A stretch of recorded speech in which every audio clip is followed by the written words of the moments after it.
Assalamualaikum warahmatullahi wabarakatuh. Kami dari kelompok 3 akan menjelaskan materi bab 3 yaitu tentang menghindari dosa besar. Materi pertama yang akan kita bahas adalah membunuh.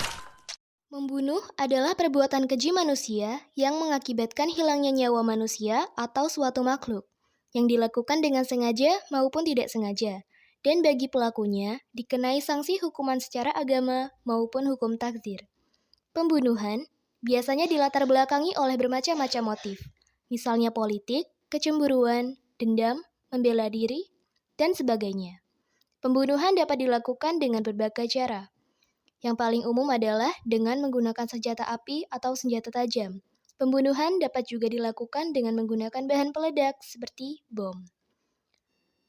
Salah satu ayat dalam Al-Quran tentang pembunuhan diterangkan dalam surat Al-Ma'idah ayat 32, yang artinya, oleh karena itu, kami tetapkan suatu hukum bagi Bani Israel bahwa barang siapa yang membunuh seorang manusia, bukan karena orang itu membunuh orang lain, atau bukan karena membuat kerusakan di muka bumi, maka seakan-akan dia telah membunuh manusia seluruhnya.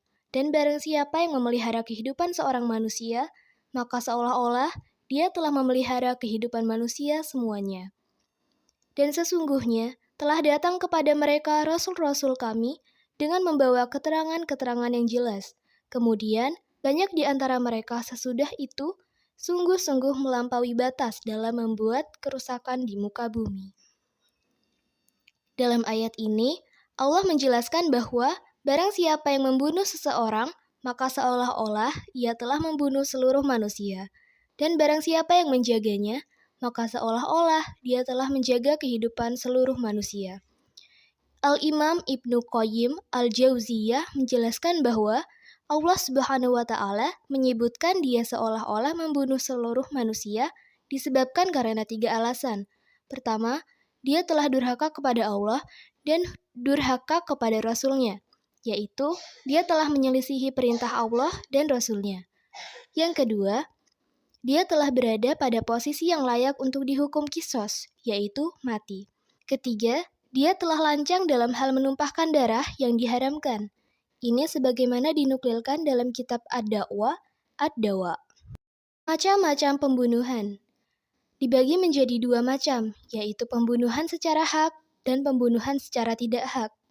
Pembunuhan secara hak dibagi menjadi 4 golongan, yaitu yang pertama, pembunuhan sengaja. Pembunuhan sengaja adalah pembunuhan yang memiliki unsur kesengajaan dalam melakukannya, baik unsur kesengajaan dalam sasaran maupun kesengajaan dalam alat yang digunakan. Contohnya, sengaja membunuh orang tertentu dengan menggunakan senjata api sampai mati. Hukumannya adalah, bagi pembunuhan sengaja, maka hukumannya ada 3, yaitu hukuman asal, hukuman pengganti, dan hukuman yang mengikuti. Hukuman asal pertama adalah kisos. Jika mustahik al-kisos memaafkan dengan tanpa meminta diat, menurut mazhab Hanafi, Maliki, dan Syafi'i, dalam sebuah pendapat, maka tidak wajib bagi pembunuh tadi membayar diat secara paksa. Hanya saja, ia boleh memberinya sebagai ganti dari pemaafan. Mustahik al-kisos berhak untuk memaafkan secara cuma-cuma, tanpa ada tuntutan diat. Hukuman asal kedua, membayar kafaroh. Ini berdasarkan kias kepada ayat pembunuhan yang tidak sengaja sesuai dalam firman Allah dalam Al-Quran Surat An-Nisa ayat 92. Yang kedua, pembunuhan menyamai sengaja. Menurut madhab Hanafi, maksudnya adalah suatu pembunuhan yang dilakukan dengan alat yang secara umumnya tidak menyebabkan kematian, seperti batu kecil, kayu kecil, atau hanya sebuah tamparan. Adapun pembunuhan yang dilakukan dengan menggunakan batu yang besar, tongkat, atau yang menyamainya, dan bukan merupakan senjata, maka terjadilah perbedaan pendapat di kalangan ulama Hanafi. Menurut Imam Abu Hanifah, ia termasuk dalam pembunuhan yang menyamai sengaja, sedangkan menurut 2 murid mazhab Hanafi adalah termasuk dalam pembunuhan sengaja. Yang ketiga, pembunuhan yang tidak disengaja. Pembunuhan yang tidak disengaja adalah pembunuhan yang tidak disertai niat untuk membunuh sama sekali, seperti melempar sesuatu yang disangka hewan buruan ternyata manusia. Kesalahan tersebut dikembalikan kepada hati itu sendiri, yaitu niat. Dalam konteks sekarang, Kecelakaan lalu lintas yang menyebabkan orang lain meninggal dunia dapat dikategorikan pembunuhan tidak sengaja. Bagi pembunuhan yang tersalah, maka sanksinya ada dua saja, yaitu asal dan yang mengikuti. Sanksi asalnya adalah diat dan ta'zir. Diat bagi pembunuhan ini adalah diat mukhafafah. Keempat, pembunuhan yang diperbolehkan. Dalam kondisi tertentu, pembunuhan tetap diperbolehkan dengan beberapa syarat dan aturan. Ada dua kondisi yang dibolehkan untuk menghilangkan nyawa manusia, yaitu membunuh ketika peperangan dan membunuh ketika menghukum. Yang pertama, membunuh dalam kedua kondisi ini diperbolehkan selama tidak berlebih-lebihan. Quran Surat Al-Baqarah ayat 190. Konflik yang berimbas pada peperangan tertentu pasti membunuh antara satu sama lain yang tidak terelakkan. Peperangan yang dimaksud dari sini adalah peperangan yang terjadi dalam rangka mempertahankan agama, negara, dan harga diri. Pun pembunuhan sebagai perlindungan diri dengan tujuan untuk menjaga kehormatan, contohnya pembunuhan terhadap pelaku pemerkosaan. Korban pemerkosaan tidak dikenakan hukuman zina. Jika tindakan zina jadi, maka dua-dua pelakunya sama-sama mendapatkan hukuman had. Dalam pemerkosaan, dalam kasus ini sang korban terbebas dari hukuman. Hukuman had adalah tindak pidana dan sanksi yang didasarkan dalam Al-Quran dan hadis. Contohnya, had zina, hukuman untuk orang yang ghairu muhsan 100 kali cambuk, sedangkan untuk muhsan adalah dihukum rajam. Pembunuhan dapat dikatakan sengaja. Yang pertama, yang menjadi korban pembunuhan adalah manusia yang masih hidup, bukan hewan, apalagi bangkai. Yang kedua, perbuatan tersebut murni dari kuasa pelaku itu sendiri, dan adanya unsur kesengajaan atau rencana dalam pembunuhan. Yang ketiga, adanya kesengajaan itu dapat dilihat dari alat yang digunakan untuk membunuh, seperti senjata tajam, pistol, atau benda tumpul yang beresiko membahayakan nyawa. Pembuktian terjadinya pembunuhan. Yang pertama, bukti yang paling kuat adalah dua orang saksi muslim, dewasa dan berakal sehat yang adil, dan melihat secara langsung telah terjadinya pembunuhan itu. Yang kedua, ikrar atau pengakuan. Kalau tidak ada dua orang saksi, kasus seperti ini dapat dibuktikan dengan pengakuan dari pelaku. Dampak negatif dari pembunuhan. Yang pertama, mengurangi nilai takwa seseorang dalam kepercayaannya, terutama bagi kaum muslim. Yang kedua, merusak hubungan silaturahim. Yang ketiga, mempersempit rezeki. Yang keempat, mendapatkan azab atas murka Allah Subhanahu wa Ta'ala. Materi selanjutnya adalah liwat. Pengertian liwat. Istilah liwat digunakan untuk menjelaskan perbuatan yang dilakukan oleh seorang laki-laki dengan cara memasukkan zakar atau penis ke dalam dubur lelaki lain. Al-Mawardi mengatakan bahwa liwat adalah persetubuhan antara lelaki dengan lelaki.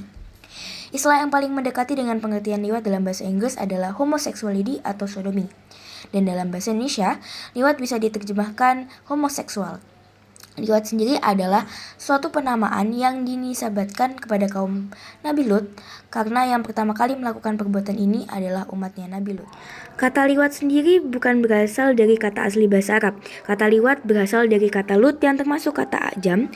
Oleh karena itu, keliru jika kata liwat dicari pecahan kata atau istiqaq dari bahasa Arab yang asli.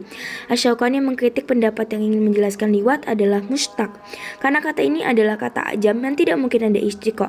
Dari kata lut, ini kemudian dipecah menjadi kata lain seperti liwat, liwatah, talawut, dan lutiyah yang semuanya bermakna melakukan sesuatu seperti perbuatan kaum Nabi Lut.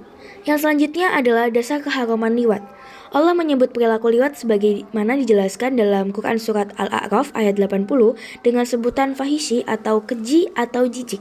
Sebagaimana firman-Nya yang artinya, dan kami juga telah mengutus Lut ketika dia berkata kepada kaumnya, mengapa kamu melakukan perbuatan keji yang belum pernah dilakukan oleh seorang pun sebelum kamu di dunia ini? Quran Surat Al-A'raf ayat 80. Yang selanjutnya adalah dampak negatif liwat. Yang pertama yaitu dikategorikan sebagai orang yang melampaui batas sebagaimana dijelaskan pada Quran Surat Al-A'raf ayat 81 yang artinya, sungguh kamu telah melampiaskan syahwatmu kepada sesama lelaki bukan kepada perempuan. Kamu benar-benar kaum yang melampaui batas. Quran Surat Al-A'raf ayat 81. Yang kedua yaitu dilaknat oleh Allah Subhanahu wa taala. Yang ketiga, daya rusak liwat lebih besar daripada zina. Dan yang terakhir, Allah menanamkan orang yang melakukan liwat sebagai kaum perusak dan orang yang zalim. LGBT adalah singkatan dari lesbian, gay, biseksual, dan transgender. LGBT merupakan perilaku terhadap orientasi seksual yang menyimpang dan bertentangan dalam hukum agama manapun. Dalam Islam, Islam mengharamkan adanya LGBT karena sudah menyalahi fitrah manusia dan dapat menyebabkan mudarat seperti penyakit kelamin. Golongan dalam LGBT dibagi menjadi 4, yaitu yang pertama, lesbian. Adalah sebuah pasangan perempuan dengan perempuan. Yang kedua, gay, yaitu pasangan laki-laki dengan laki-laki. Yang ketiga, biseksual. Adalah orang yang mempunyai dua sifat jenis kelamin, laki-laki ataupun perempuan. Yang keempat, transgender. Adalah orang yang berpenampilan seperti lawan jenis, merubah atau memiliki identitas gender berbeda dengan gender aslinya. Wahbah al-Zuhaili dalam kitab Al-Fiqh al-Islami wa Adillatuhu mengidentifikasikan 3 istilah yang relevan dengan topik LGBT, yaitu zina, liwat, dan sihab. Yang pertama, zina adalah hukuman asusila antara perempuan dan laki-laki yang pelakunya bukan pasangan sah atau belum menikah, yaitu ghairu muhsan. Berdasarkan surah An-Nur ayat 2, hukumannya adalah dipukul dera atau cambuk sebanyak 100 kali tanpa ampun. Sedangkan bagi pelaku zina yang sudah menikah, hukumannya adalah hukum mati dengan cara dirajam atau dilempari batu hingga meninggal. Yang kedua, liwat atau gay. Hubungan homoseksual ini lebih buruk daripada zina. Berdasarkan surah Hud ayat 82, Allah Subhanahu wa taala telah menurunkan azab kepada kaum Nabi Lut dengan azab yang belum pernah ditimpakan kepada kaum manapun. Adapun pendapat Imam Hanafi yang berbeda dan menilai pelaku liwat adalah ta'dzir. Ta'dzir berarti hukuman yang didasarkan pada kebijakan hakim yang berwenang. Ada 2 pendapat tentang liwat, menurut Imam Maliki, Syafi'i, dan Hambali. Yang ketiga, sihak atau lesbi, yaitu hubungan homoseksual antara perempuan dengan perempuan. Berdasarkan sabda Rasulullah SAW, perilaku lesbi antar kaum wanita adalah perzinahan. Hukuman untuk perilaku lesbi adalah dihukum ta'zir. Dalam kasus ini, hukuman ta'zir tidak boleh berupa hukuman mati dan diwenangkan kepada hakim karena LGBT merupakan kejahatan seksual. Meskipun tidak ada aturannya dalam Al-Quran dan hadis, sehingga dikhawatirkan dapat merugikan dan membahayakan masyarakat. Yang keempat, transgender adalah laki-laki yang berperilaku seperti perempuan maupun sebaliknya. Berdasarkan hadis, hukum berperilaku dan berpenampilan menyerupai lawan jenis adalah haram. Dan jika transgender tersebut melakukan operasi untuk mengubah alat kelamin, maka hukumnya adalah haram karena telah mengubah ciptaan dan kehendak Allah Subhanahu wa taala. Dasar hukum. Allah memperingatkan dalam surat Al-Mu'minun ayat 5-7. Mereka, orang-orang yang beruntung, adalah orang-orang yang menjaga kemaluan mereka, kecuali kepada pasangan atau hamba sahaya yang mereka miliki. Maka sesungguhnya mereka tidak tercela. Maka, barang siapa yang mencari di balik itu, maka merekalah orang-orang yang melampaui batas. Muhammad Al-Amin, Ashinkiti, menurut Ashinkiti, yang dimaksudkan melampaui batas dalam surat Al-Mu'minun itu mencakup zina, liwat, dan semisalnya. Kemudian dalam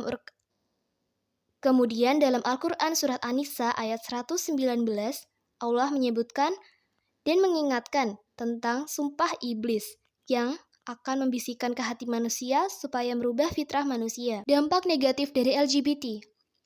Yang pertama, pelakunya dibinasakan oleh Allah Subhanahu wa taala, sebagaimana yang telah diterangkan dalam Al-Quran dan memberikan informasi bahwa perilaku seks yang menyimpang yang juga dilakukan oleh kaum Nabi Lut alaihi salam sebelumnya, mengakibatkan turunnya azab Allah yang dahsyat dan tentunya harus dijadikan pelajaran bagi seluruh umat manusia di masa sekarang. Yang kedua, LGBT dapat menimbulkan penyakit, yaitu penyakit yang ditimbulkan bukan hanya menyerang jasmani, tetapi juga kejiwaan. Penyakit jasmani seperti HIV atau AIDS, penyakit kejiwaan seperti hilangnya orientasi normal atas perilakunya yang menyimpang, dan lebih rentan mengalami gangguan kecemasan, bahkan depresi, dibandingkan orang-orang normal lainnya. Yang selanjutnya adalah meminum khamar. Pengertian meminum khamar. Khamar secara kebahasaan berarti menghalangi dan menutupi. Disebut khamar karena mempunyai pengaruh negatif yang dapat menutup atau melenyapkan akal pikiran. MUI atau Majelis Ulama Indonesia mendefinisikan khamar sebagai segala sesuatu, baik minuman atau wujud lain yang dapat menghilangkan akal dan digunakan untuk bersenang-senang, sehingga dari definisi ini, penyalahgunaan obat-obatan termasuk obat bius termasuk dalam kategori khamar. Yang selanjutnya adalah dampak mengonsumsi khamar. Pertama, melanggar larangan agama. Yang kedua, memicu perbuatan jahat yang lainnya. Dan yang ketiga, terlarang melaksanakan ibadah. Keempat, menimbulkan gangguan organ organik. Dan yang terakhir, mendapatkan sanksi. Yang selanjutnya yaitu menghindari perilaku minum khamar. Yang pertama, kita dapat meningkatkan ketaatan dengan ibadah dan amal soleh. Yang kedua, meyakini bahwa mengkonsumsi miras dalam segala bentuknya adalah perbuatan keji dan diancam masuk neraka. Yang ketiga, menyadari dengan sepenuh hati bahwa mengkonsumsi minuman keras itu tidak ada gunanya, bahkan akan merusak masa depan. Yang keempat, meningkatkan kualitas akhlak dan meningkatkan wawasan keilmuan dan kreativitas diri. Yang terakhir, menghindari diri dari lingkungan yang tidak baik. Yang selanjutnya atau yang terakhir yaitu hikmah larangan perilaku minum khamar. Yang pertama, kita akan terhindar dari kejahatan yang dilakukan seseorang yang diakibatkan pengaruh minuman keras dan narkotika. Yang kedua, menjaga kesehatan jasmani dan rohani. Yang ketiga, masyarakat terhindar dari sikap kebencian dan permusuhan. Dan yang terakhir, menjaga hati agar tetap takarub kepada Allah dan mengerjakan sehingga selalu memperoleh cahaya nikmat. Untuk materi selanjutnya adalah judi. Pengertian judi dibagi dalam dua pengertian, yaitu dalam ensiklopedia Indonesia dan juga dalam pengertian syar'i. Yang pertama, pengertian dalam ensiklopedia Indonesia. Judi diartikan sebagai suatu kegiatan pertaruhan untuk memperoleh keuntungan dari hasil suatu pertandingan, permainan, atau kejadian yang hasilnya tidak dapat diduga sebelumnya. Pengertian kedua yaitu pengertian syar'i, merupakan terjemahan dari isir, yaitu segala bentuk permainan dengan taruhan uang atau benda berharga lainnya yang menang mengambil uang tersebut. Yang selanjutnya adalah unsur-unsur judi. Unsur-unsur judi terbagi menjadi 3, yaitu yang pertama permainan, kedua untung-untungan, dan ketiga ada taruhan. Yang pertama adalah permainan. Unsur pertama dari judi adalah adanya perbuatan yang dilakukan, yaitu biasanya berbentuk permainan atau perlombaan yang dilakukan untuk bersenang-senang atau mengisi waktu senggang guna menghibur hati. Yang terlibat dalam perjudian tidak selamanya pemain, tetapi bisa jadi penonton atau siapa saja yang memanfaatkan permainan tersebut untuk taruhan, apapun bentuknya taruhan tersebut. Yang kedua, untung-untungan. Unsur yang kedua dalam perjudian adalah untung-untungan, yaitu untuk memenangkan permainan atau perlombaan ini lebih banyak digantungkan kepada unsur spekulatif atau kebetulan.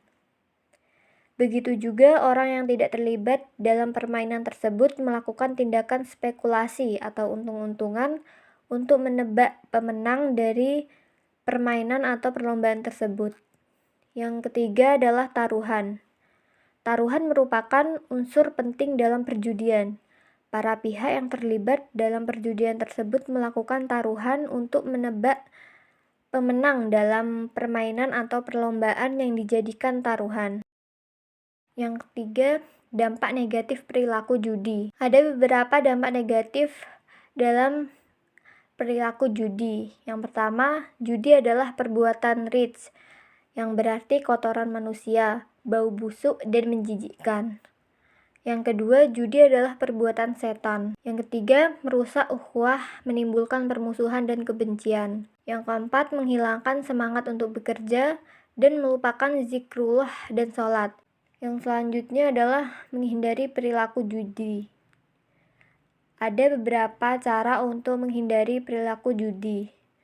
Yang pertama, para tokoh masyarakat, tokoh agama, dan pemerintah harus bergandeng tangan untuk bersama-sama memberantas perjudian. Yang kedua, setiap individu berusaha menghindari pergaulan dengan penjudi. Yang keempat, berusaha mencari rezeki yang halal dan qanaah.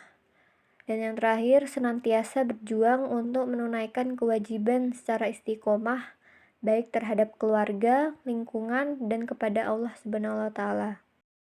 Dan yang terakhir adalah hikmah larangan perilaku judi. Ada beberapa hikmah larangan perilaku judi, yaitu sebagai berikut.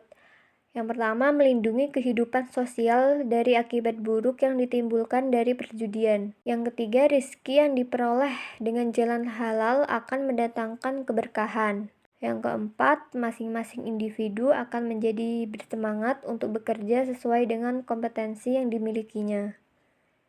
Yang kelima, memupuk perasaan malu dan kasih sayang terhadap sesama manusia. Dan yang terakhir, terciptanya kedamaian, kebahagiaan, dan marwah atau kehormatan individu dan masyarakat. Selanjutnya mencuri. Yang pertama pengertian mencuri. Menurut KBBI, kata mencuri diartikan sebagai mengambil milik orang lain tanpa izin atau dengan tidak sah, biasanya dengan sembunyi-sembunyi. Sedangkan dalam istilah syara, mencuri didefinisikan sebagai berikut, yang artinya perbuatan orang mukallaf yang mengambil harta orang lain secara sembunyi-sembunyi, jika harta tersebut mencapai 1 nisha. Terambil dari tempat simpanannya, dan orang yang mengambil tidak mempunyai andil kepemimpinan terhadap harta tersebut. Yang kedua, dampak mencuri. Dampak mencuri bagi pelakunya. Yang pertama, mengalami kegelisahan batin. Pelaku pencurian akan selalu dikejar-kejar rasa takut dan bersalah jika perbuatannya terbongkar. Yang kedua, mendapatkan hukuman. Apabila tertangkap, seorang pencuri akan mendapatkan hukuman sesuai undang-undang yang berlaku. Yang ketiga, mencemarkan nama baik. Seorang yang telah terbukti mencuri, nama baiknya akan tercemar di masyarakat. Yang keempat, merusak keimanan. Seorang yang mencuri berarti telah rusak imannya. Jika ia mati sebelum bertaubat, maka ia akan mendapat azab yang pedih. Dampak mencuri bagi korban dan masyarakat. Yang pertama, menimbulkan kerugian dan kekecewaan. Peristiwa pencurian akan sangat merugikan dan menimbulkan kekecewaan bagi korbannya. Yang kedua, menimbulkan ketakutan. Peristiwa pencurian menimbulkan rasa takut bagi korban dan masyarakat karena mereka merasa harta bendanya terancam. Yang ketiga, memunculkan hukum rimba. Yang ketiga, menghindari perilaku mencuri. Yang pertama, dengan mensyukuri nikmat Allah. Manusia cenderung tak pandai mensyukuri nikmat yang Allah berikan kepadanya, sehingga mereka beranggapan bahwa rizki yang dimilikinya adalah hasil dari jerih payahnya sendiri. Padahal, sebenarnya rizki merupakan karunia Allah yang diberikan kepada hambanya. Dengan demikian, cara yang dapat dilakukan seseorang terdapat dalam firman Allah sebagai berikut. Bismillahirrahmanirrahim. Wa idh ta'adzana rabbukum la in syakartum la azidannakum wa la in kafartum inna azabi lasyadid.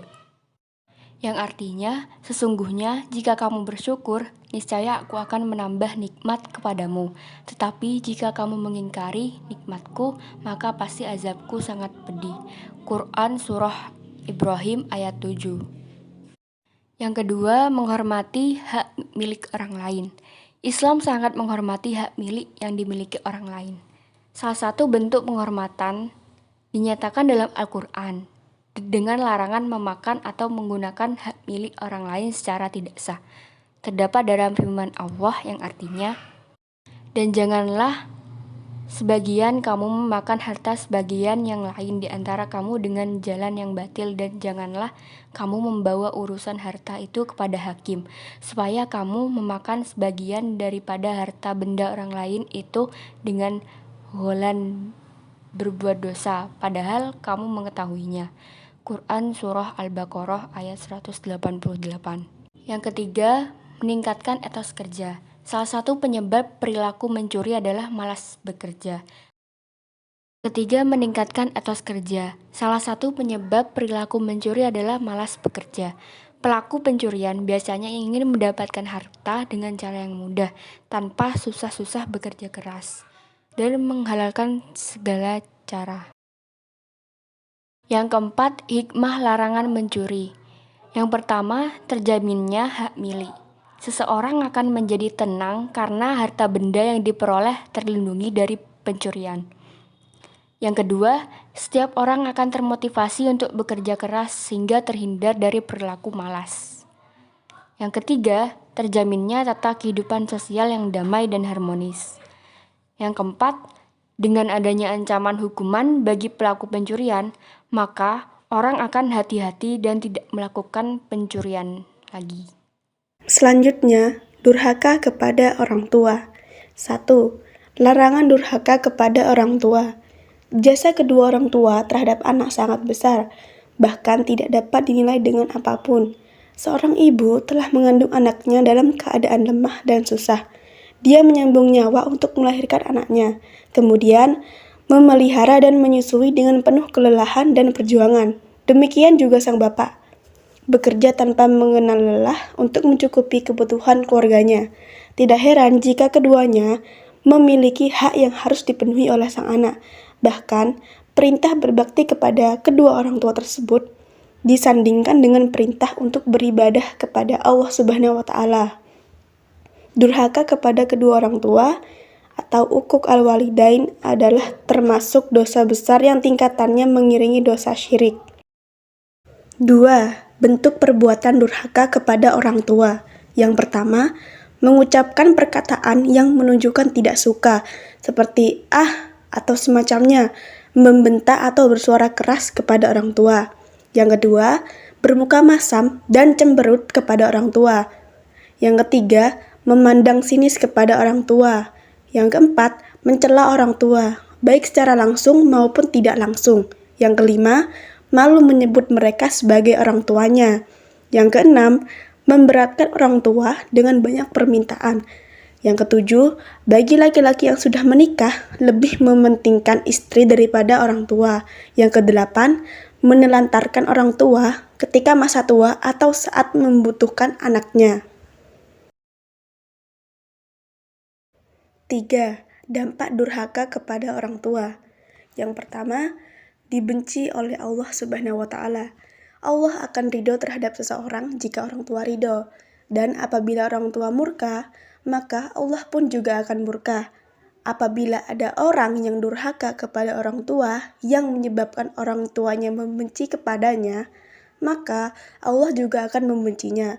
Yang kedua, disegerakan untuk mendapat azab di dunia.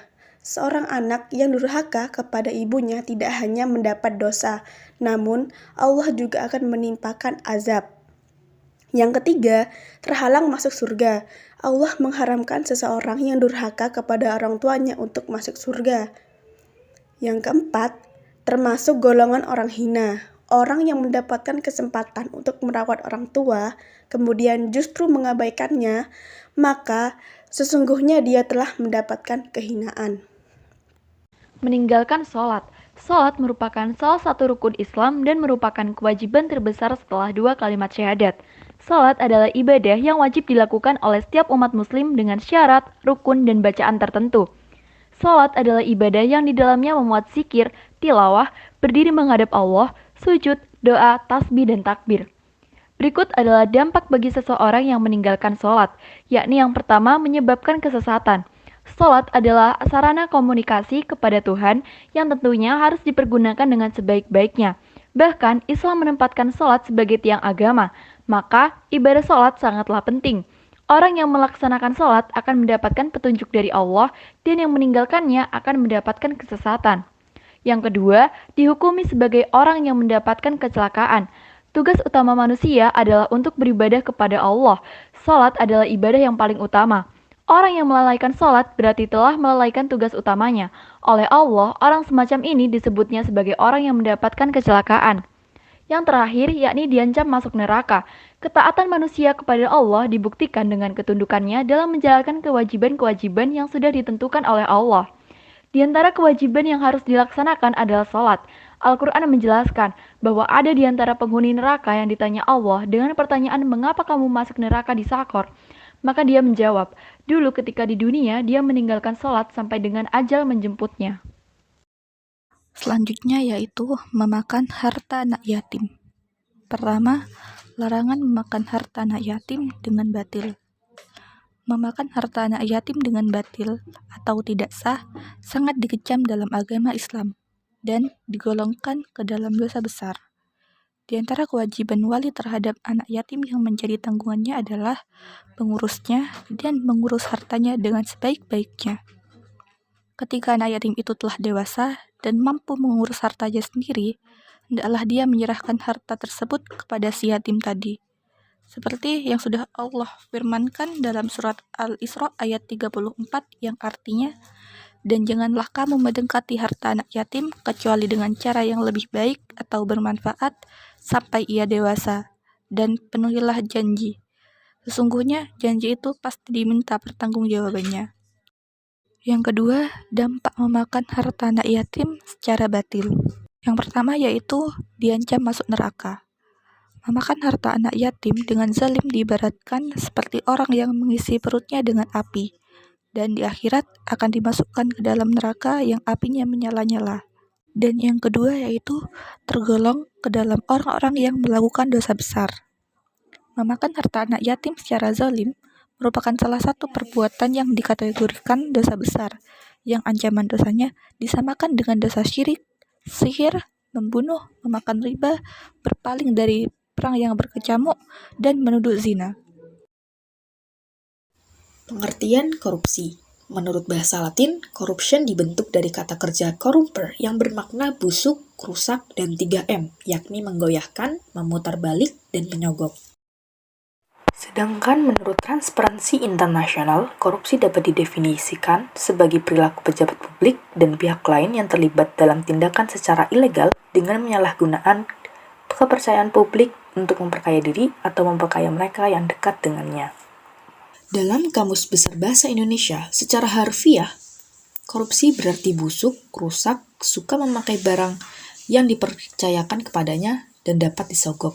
Secara terminologi, korupsi dapat didefinisikan sebagai penyelewengan atau penggelapan uang negara atau perusahaan untuk kepentingan pribadi dan orang lain. Dalam kasus Al-Munawir, istilah korupsi meliputi rishwah, khianat, fasad, ghul, suht, dan batil. Ya, korupsi. Yang pertama, penyebab kehinaan dan siksa api neraka. Korupsi menyebabkan kehinaan serta siksa api neraka di hari kiamat. Bahkan, Nabi Muhammad SAW pernah bersabda jika gulul atau korupsi adalah kehinaan, aib, dan api bagi pelakunya. Yang kedua, menyengsarakan rakyat. Dana yang seharusnya diamanatkan untuk kehidupan rakyat, dengan adanya korupsi, maka kehidupan rakyat akan menjadi tidak terurus. Yang ketiga, terhalang masuk surga.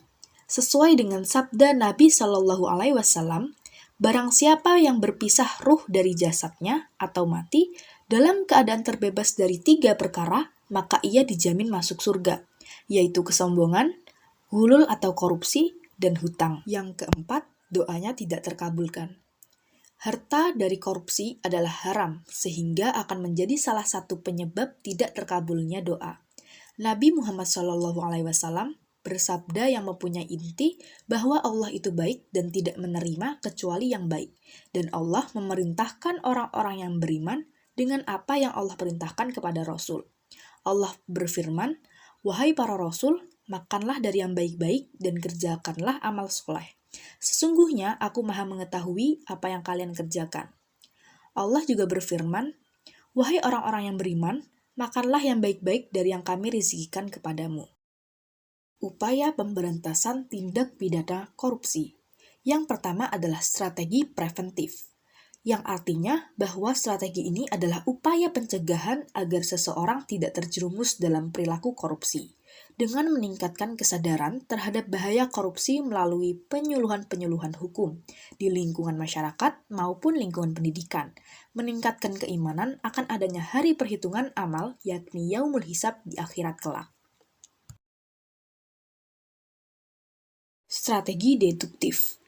Strategi ini dimaksudkan untuk membuat sistem deteksi dini atas tindakan korupsi, sehingga jika ada indikasi perbuatan korupsi akan cepat terdeteksi. Yang ketiga adalah strategi represif. Strategi ini harus dibuat dan dilaksanakan dengan tujuan untuk memberikan sanksi hukum yang maksimal kepada pelaku, tindak pidana korupsi sehingga menimbulkan efek jera.